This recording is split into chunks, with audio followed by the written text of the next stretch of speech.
Pa ja sam već i prije utakmice rekla da će meč biti mnogo teži i tvrđi i da će tu nijanse da odlučuju. Imale su one prednost, imali smo mi prednost, one su griješile, ali mi smo griješili, ali na kraju izvukle smo taj jedan veliki bod zbog čega smo srećni i nismo izgubili opet ni jednu utakmicu od Vardara. Kao što sam i rekla, dizali smo formu i mi i oni, svjesni smo da će ovako da bude na terenu, da će biti vrelo i da jednostavno Vardar je jedna jako kvalitetna ekipa.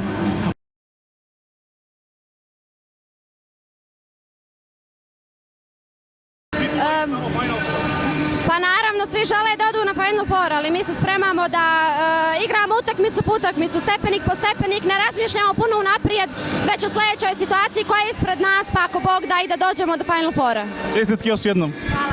Hvala.